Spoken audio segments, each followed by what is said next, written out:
Hello students, welcome to online classes. स्कूली ज्ञान से जुड़ी हर अपडेट को पाने के लिए सब्सक्राइब करें हमारा चैनल और लेटेस्ट अपडेट पाने के लिए बेल आइकन को प्रेस करना ना भूलें। सो आज हम चैप्टर 6 करने वाले हैं, द स्टडी ऑफ चेंजेस। हमारे आसपास किस तरह के चेंजेस होते रहते हैं, क्योंकि हमको पता है कि हमारा जो है मॉर्निंग से लेकर नाइट हो जाता है और हमारा जो सन है वो राइज़ होता है फिर सेट होता है, तो हमारे आसपास बहुत सारे चेंजेस होते रहते हैं। सो इन चेंजेस के बारे में आज हम पढ़ने वाले हैं। सो इस चैप्टर के अंदर हम क्या क्या पढ़ने वाले हैं, चैप्टर के हम पढ़ने वाले हैं रिवर्सिबल एंड इरिवर्सिबल चेंजेस के बारे में। कौन से चेंज है जिनको हम बदल सकते हैं वापस अपनी ओरिजिनल पोजीशन में, कौन से को नहीं। सेकंड है physical and chemical change, and उसके बाद हमारे पास फैक्टर्स अफेक्टिंग द चेंजेस को अफेक्ट करने वाले कुछ फैक्टर्स हैं, उनके बारे में स्टडी करेंगे। उसके बाद हम स्टडी करेंगे वाटर अ यूनिवर्सल सॉल्वेंट। हमको पता है पानी अपने अंदर बहुत सारी चीज़ों को घोल सकता है, तो क्यों घोल सकता है उसको, इसलिए यूनिवर्सल सॉल्वेंट बोलते हैं कि क्या क्या उसकी रीज़न है, हम देखने वाले हैं। सबसे पहले हम देखते हैं इसका introduction part. There are many examples of changes के बहुत सारे एग्जाम्पल हमारे आसपास देखने को मिलते हैं। The sun rises and set every day, हमारा जो सन है वो रोज़ निकलता है, रोज़ छिपता है। Cloud form and it rain, जो बादल है वो बनते हैं और बारिश होती है। Ice melt in the mountain and the water floats down forming river and stream, और पहाड़ों में है जो बर्फ़ है वहाँ पिघलती है और हमारी जो नदियाँ हैं और जो बाकी जो स्ट्रीम है उनमें पानी आता है, वो बहती है। Plants and animals grow, plants और एनिमल्स है वो बढ़ते हैं। Flower blossom and fruit ripen, फूल खिलते हैं और फल हमारे पक जाते हैं। These changes take place on their own and make our world beautiful, और ये जितने भी चेंजेस हैं अपने ऊपर पड़े हैं सारे के सारे अपने आप होते हैं, खुद ब खुद होते हैं और हमारी दुनिया को बहुत खूबसूरत ये बनाते हैं जितने भी चेंजेस ये हो रहे हैं। Human being born as babies and with time they grow into adults, और ह्यूमन बींग्स हैं जो बॉर्न होते हैं बेबी के फॉर्म में और जो है टाइम के बाद वो बड़े हो जाते हैं, एडल्ट बन जाते हैं। Seed change to become small plants and then become large trees, छोटे छोटे सीड्स हैं वो छोटे छोटे पौधे में तब्दील होते हैं, उसके बाद वो बड़े पेड़ बन जाते हैं। और हेयर एंड नेल ग्रो, हमारे नाखून और बाल हैं वो बड़े होते हैं। Cooking of food, rusting of iron, movement of things, stars, planets, change in weather etcetera example of changes. और इसके अलावा हम खाना पकाते हैं, हमारे जो आयरन है उसके अंदर रस्ट लग जाती है या फिर चीज़ें जो मूव करती हैं। स्टार्स और प्लैनेट्स हैं वो मूव करते हैं, हमारे वेदर में चेंज आता है। ये सब क्या है, चेंजेस के एग्जाम्पल हैं कि हमारे आसपास कौन कौन से चेंज हो रहे हैं। We will study these changes after classifying them into groups according to their similarities so that we can understand them in a better way। तो अब इन चीज़ के बारे में स्टडी करने वाले हैं और हम स्टडी करेंगे इनको क्लासीफाई करके, उनको अलग अलग ग्रुपिंग करके, ताकि ग्रुप में इनको उनकी सिमिलैरिटीज़ के अकॉर्डिंग ग्रुप में इनको डाल के हम उनके बारे में स्टडी करेंगे ताकि हम उनको और अच्छे से समझ सकें, इन चेंजेस के बारे में और अच्छे से जान सकें। तो सबसे पहले हमारे पास है टाइप ऑफ चेंजेस, कितने टाइप के चेंजेस होते हैं। We can see these changes because of change in one or more of the following, हम कोई भी चेंज क्यों देख सकते हैं, क्योंकि हमारे पास जो ये 3 पॉइंट दिए उनको पढ़ के हम जान पाएंगे कि हमारे आसपास के होने वाले चेंजेस को हम कैसे देख सकते हैं। पोजीशन, शेप एंड साइज़, अगर कोई भी चेंज आए उसकी पोजीशन, शेप और साइज़ में तो हम उस चेंज को देख लेंगे। उसके कलर में अगर कोई भी चेंज आए तो हम पहचान पाएंगे कि हाँ चेंज हो रहा है। अगर किसी भी सब्सटेंस की फिजिकल स्टेट में कोई चेंज आए तो हम पहचान पाएंगे कि हाँ उसमें चेंज हो रहा है। Changing take place around us can be of 2 types, हमारे आसपास जितने भी चेंजेस हो सकते हैं वो 2 टाइप्स के हम बता सकते हैं कि चेंजेस 2 टाइप के हो सकते हैं। Changes which can be reverse back to the initial state are called reversible change. एक चेंज वो होता है जिसको हम उसकी प्रोसेस को पलट कर वापस से उसको रिवर्स करके हम उसकी ओरिजिनल स्टेट है वो हम वापस से गेन कर सकते हैं, तो उसको हम बोलेंगे reversible change. And the change which can not be reverse back to its initial state are called irreversible change. और कुछ चेंज ऐसे आते हैं जिसके हम इनिशियल स्टेट में उसको कन्वर्ट नहीं कर सकते, उनको हम बोलते हैं इरिवर्सिबल चेंज। फॉर एग्जाम्पल, अगर हम पानी को हमने गर्म किया, वो भाप बन के उड़ गया, और या फिर हमने पानी को ठंडा किया, वो बर्फ़ बन गया, तो पानी को उस बर्फ़ को हम वापस से गर्म करके पिघला सकते हैं और वापस से पानी हम गेन कर सकते हैं, तो वो टाइप का चेंज हो गया रिवर्सिबल चेंज। लेकिन हमने क्या किया, हमने एक रोटी बना ली आटे की और उस रोटी से वापस आटा ले सकते हैं, नहीं ले सकते हैं, तो वो चेंज हो गया इरिवर्सिबल चेंज। सो अगर आप उसको प्रोसेस को पलट के वापस से उसके पहले वाले चीज़ों को ले पाओगे तो वो हो गया रिवर्सिबल चेंज, और उस प्रोसेस को पलट के पहले वाली चीज़ें आप नहीं प्राप्त कर पा सकते तो वो हो गया irreversible change. Squeezing of rubber ball, freezing of water to ice, melting of wax, evaporation of water and melting of chocolate are few example of reversible change. So reversible change के example, अगर आप rubber की ball को दबाते हो, वापस से छोड़ते हो, वापस से अपने ओरिजिनल पोजीशन में आ जाती है. पानी को जमाते हो तो वो आइस के फॉर्म में, तो वापस से पिघला के उसको जो है वाटर गेन कर सकते हो. वैक्स पिघलती है तो वापस उसको जमा सकते हो. पानी इवेपरेट होता है, पानी भाप बनकर उड़ता है, तो भाप को ठंडा करके कंडेंस करके आप वापस से पानी ले सकते हो. उसके अलावा चॉकलेट पिघलती है तो वापस उसको जमा के आप उसको रिवर्स कर सकते हो. ये सारे किसके एग्जांपल है? रिवर्सिबल चेंज के एग्जांपल है. In all these changes the internal structure of substance does not change and therefore the substance can be reverse to the initial state. अब जितने भी जो एग्जांपल है रिवर्सिबल चेंज के, वो सारे चेंजेस में इनकी जो इनर्शियल जो स्ट्रक्चर है, इनके अंदर की जो स्ट्रक्चर है, अंदर की जो बनावट है इन सब्सटेंस की बिल्कुल चेंज नहीं होती है. इसीलिए जो सब्सटेंस है वापस इनको रिवर्स किया जा सकता है, उनकी इनिशियल स्टेज में इनको पाया जा सकता है. फॉर एग्जाम्पल है, चॉकलेट को हमने जो है गर्म किया, गर्म करने पर वो पिघल गई, और पिघलने पर हम वापस इसको जमा के क्या कर सकते हैं, वो पहले वाली फॉर्म में इसको ला सकते हैं. सो ये क्या हो गया? रिवर्स हो रहा है. एक बार एक प्रोसेस में चेंज होने के बाद वापस से अपनी ओरिजिनल पोजीशन में पहुंच रहा है, तो हो गया रिवर्स. लेकिन अगर एक प्रोसेस नहीं हो उसके अंदर, सिर्फ इधर की साइड जाए वापस नहीं आए, तो उसको हम बोलेंगे इरिवर्सिबल चेंज.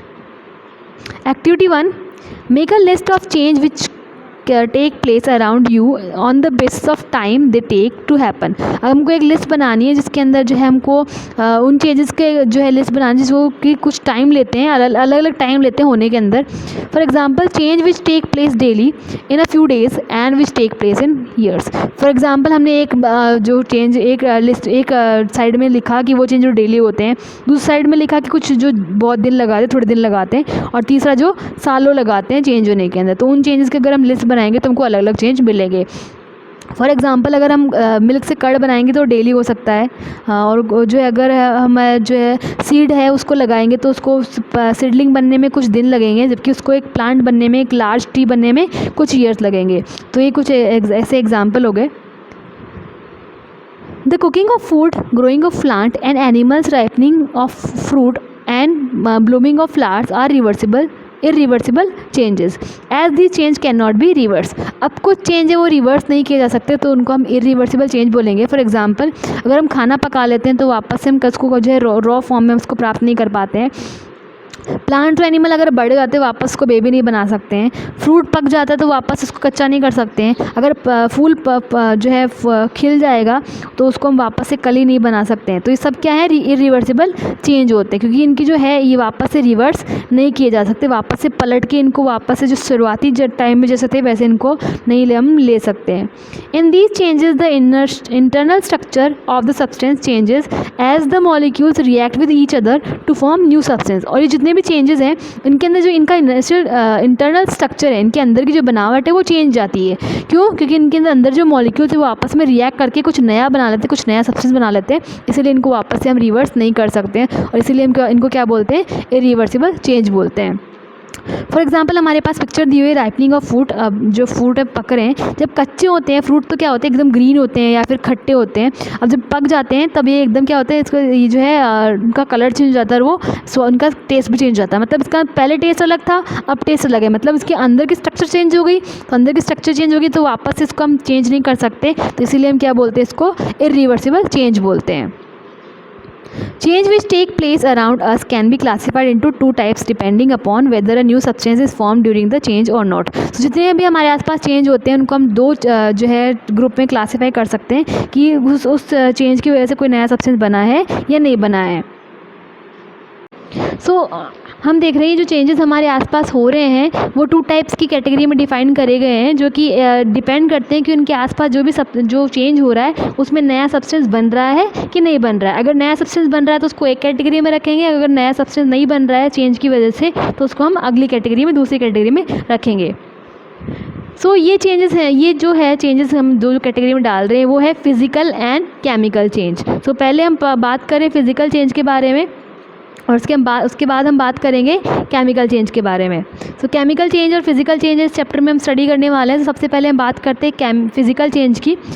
तो फिजिकल चेंज क्या होता है? जैसे नाम physical change is generally reversible. Physical change है नॉर्मली जो है रिवर्सिबल होते हैं। अब ज़रूरी नहीं कि हर फिजिकल चेंज है रिवर्सिबल हो या हर रिवर्सिबल चेंज फिजिकल हो। हाँ, हर जो है जितने भी रिवर्सिबल चेंज होते हैं वो क्या होते हैं, फिजिकल होते हैं, लेकिन ज़रूरी नहीं कि हर फिजिकल चेंज रिवर्सिबल हो। बात समझ में आई थोड़ी सी? The change in which no new substance is formed and the substance only undergoes a change in its shape, size, appearance or state is known as a physical change. जो physical change होते हैं reversible होते हैं, और जो change होते हैं जिसके अंदर कोई भी नया सब्सटेंस बनता नहीं है, कोई भी जो सब्सटेंस है उसमें उसके साइज़ में, शेप में, सब्सटेंस में सिर्फ इसी में चेंज हो, उसके जो है इंटरनल स्ट्रक्चर उसमें कोई चेंज नहीं हो, तो ऐसा टाइप के चेंज को हम फिज़िकल चेंज बोलते हैं। ऐसा चेंज जो रिवर्सिबल हो वन, और दूसरा है उसके इंटरनल स्ट्रक्चर में कोई चेंज नहीं हुआ हो, सिर्फ उसके शेप, साइज़, अपीयरेंस या स्टेट में चेंज हुआ हो, उसी को हम क्या बोलेंगे, फिज़िकल चेंज बोलेंगे। In all these change internally the substance remain the same before and after the change। और ये जो चेंज है फिजिकल चेंज है, अगर इसमें शेप, साइज़ और अपीयरेंस चेंज हुआ हो, इनके अंदर जो है कोई भी और अलग से कोई चेंज नहीं आता, इंटरनली कोई चेंज नहीं होता है, क्योंकि इसके जो इंटरनल सब्सटेंस है वो जैसे पहले थे वैसे ही रहते हैं इस चेंज के अंदर। Therefore all these changes are temporarily। जितने भी चेंजेस हैं वो सारे के सारे क्या होते हैं, टेम्पररी होते हैं। By reversing the process the original substance can be obtain. अगर हम इस प्रोसेस को रिवर्स करें, मतलब जिस प्रोसेस से चेंज हुआ उस प्रोसेस को अगर हम रिवर्स कर दें, पलट दें, तो हमको जो इनिशियल प्रोडक्ट्स थे, इनिशियल चीज़ें थी, इनिशियल सब्सटेंस है, वो वापस से मिल जाएंगे। इस चेंज के कुछ एग्जाम्पल हमारे पास दिए हुए हैं। Some example of such changes. सबसे पहले freezing of water, tearing paper, dissolving solid in water, condensation and evaporation, wool knitting to sweater. ये सब क्या है, सारे के सारे फिजिकल चेंज के एग्जाम्पल हैं। सबसे पहले हम देख रहे हैं फ्रीजिंग ऑफ वाटर। अगर हम पानी को जमाते हैं तो वो क्या है, फिजिकल चेंज में आता है। अब क्यों आता है देखते हैं। Water can easily B frozen into ice. Water है, हम उसको ईजिली आइस के अंदर फ्रीज कर सकते हैं, जमा सकते हैं। Internally the molecules of water remains the same. और इसके जो अंदर के जो मॉलिक्यूल्स है वाटर के सारे सेम रहते हैं, इसीलिए जो है जो फिजिकल चेंज में आता है। Only it's state changes when it becomes a solid from a liquid. और इसकी सिर्फ स्टेट चेंज होती है लिक्विड से सॉलिड के फॉर्म में। उसके इंटरनल जितना भी सब्सटेंस है वो सारा का सारा पहले जैसा सेम होता है, इसीलिए फिजिकल चेंज का एग्जाम्पल है। नेक्स्ट हमारे पास है टेयरिंग पेपर। टेयरिंग का पेपर मतलब पेपर फाड़ना। Tearing a paper change its shape and size but the molecules of paper remains the same. अब जो पेपर अगर हम टेयर करेंगे तो उसकी जो साइज़ है और शेप है सिर्फ वही चेंज होगा पेपर का, उसका जो इंटरनल सब्सटेंस है वो बिल्कुल भी चेंज नहीं होगा, और उसकी जो है मॉलिक्यूल्स बिल्कुल भी चेंज नहीं होंगे। जैसे आप एक पेपर को फाड़ दो तभी भी उसको पेपर ही बोलोगे, 4 टुकड़ों में फाड़ दो तभी भी उसको पेपर ही बोलोगे, पेपर से प्लास्टिक नहीं होने वाला है वो।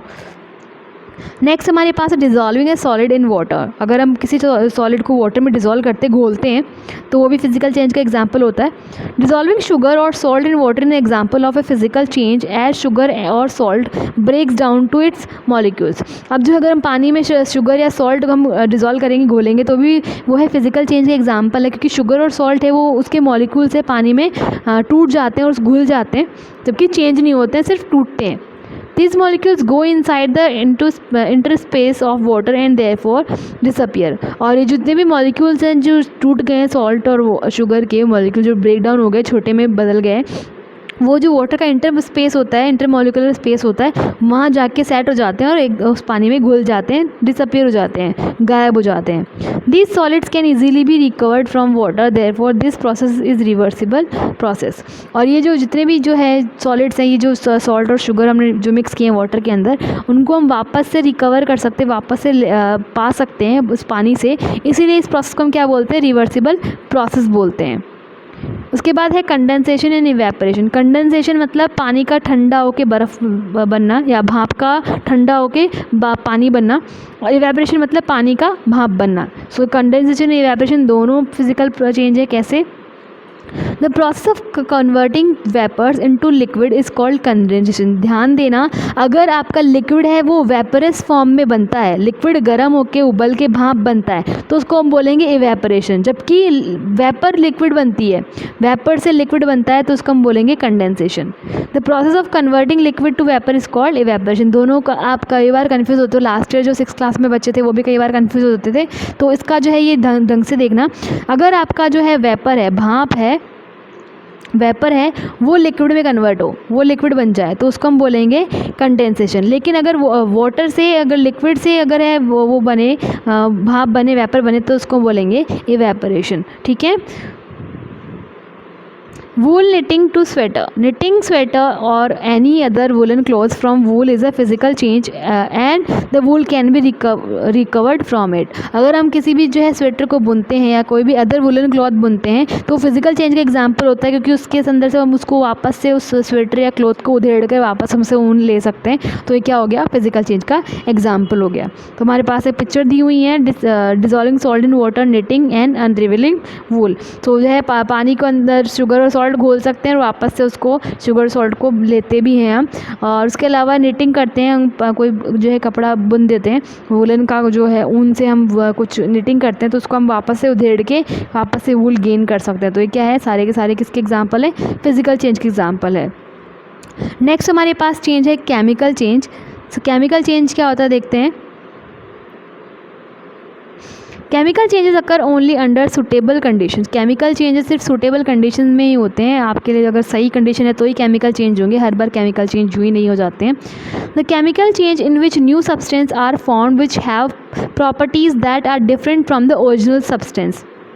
अब जो जो चेंजेस है जिनके अंदर न्यू सब्सटेंस बनते हैं, जिनकी कुछ अपनी प्रॉपर्टीज़ होती हैं और जो अपने ओरिजिनल सब्सटेंस से अलग होती है, इन्हीं को हम क्या बोलते हैं, केमिकल चेंज बोलते हैं। अगर हम इसको डिस्क्राइब करें तो केमिकल चेंज वो चेंज होता है जिसके अंदर जो है कुछ सब्सटेंस एक अपने आप में कुछ चेंज करके कुछ नया डिफरेंट जो है सब्सटेंस बनाती है, जो कि अपने ओरिजिनल सब्सटेंस से एकदम अलग होता है। तो उस चीज़ में जो चेंज आया है उसको हम बोलेंगे chemical change. In all these changes, new type of molecules are formed from the combination of the molecules of the original substance. तो अब ये चेंज होता है, इसके अंदर जो मॉलिक्यूल्स होते हैं वो आपस में मिलके एक नए टाइप का जो मॉलिक्यूल बनाते हैं, और जो नए टाइप का मॉलिक्यूल बना होता है वो ओरिजिनल सब्सटेंस से एकदम अलग होता है। तो इसी को हम बोलते हैं केमिकल चेंज। तो इसमें फिजिकल चेंज और केमिकल चेंज में सबसे बड़ी डिफरेंस क्या है, क्या फिजिकल चेंज में कोई भी नया सब्सटेंस नहीं बनता, जिससे जो क्वालिटीज़ ओरिजिनल सब्सटेंस में थी वही क्वालिटीज़ नए सब्सटेंस में होंगी। जबकि केमिकल चेंज वाले सब्सटेंस में क्या होता है, जो ओरिजिनल सब्सटेंस होता है वो कुछ नया सब्सटेंस बना लेते हैं, और जो नए सब्सटेंस की क्वालिटीज़ हैं और जो ओरिजिनल सब्सटेंस है उनकी क्वालिटीज़ एकदम अलग होती हैं। Do you know point? The process of forming new type of molecules by chemical change is called chemical reaction, and the original molecules taken are called reactant and the new molecules found are called products. So जो chemical change होता है उसमें जो molecules chemical change करते हैं तो उस जो process होती है उस process को हम बोलेंगे chemical reaction। तो मतलब कोई change हो रहा है तो उस change का जो पूरा process उसको हम chemical reaction बोलेंगे, और जो original molecules होते हैं जो इस reaction में part ले रहे हैं, जो original substance होते हैं उनको बोला जाता है reactants, और जो नई चीज़ बनती है उसको बोलते हैं प्रोडक्ट। सो आगे अगर मैं केमिकल रिएक्शन, रिएक्टेंट और प्रोडक्ट बोलूँ तो ध्यान देना ये चीज़ क्या होती है।